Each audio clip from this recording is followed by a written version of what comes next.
In today's video, I'm going to teach you how to schedule appointments with Google Forms. We'll keep this simple and practical so you can start collecting appointment requests in minutes.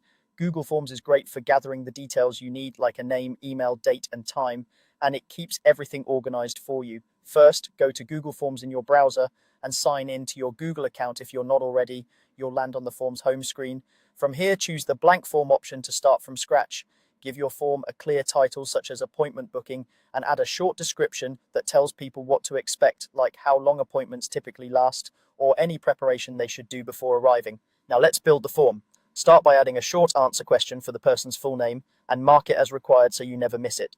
Add another short answer for their email address. Under the three-dot menu for that question, you can turn on response validation to check for a valid email format. Next, add a date question for the preferred appointment date and a time question for the preferred time. Using the date and time question types is important because it standardizes entries and makes them easier to review later.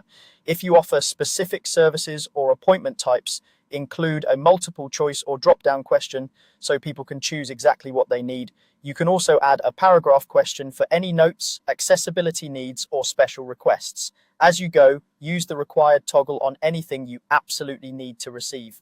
A quick tip on clarity: include a short note about your time zone or availability window in the question description, such as appointments available Monday to Friday 9 a.m. to 5 p.m.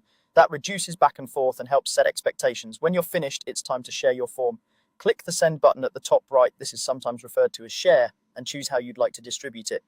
The link option lets you copy a URL you can paste into emails, messages, or your website, and you can shorten it for convenience. You can also send it via email right from Forms or use the embed code to place it on a web page. If you're using a work or school account, look for any organization restrictions and adjust them if you want to accept responses from outside your domain.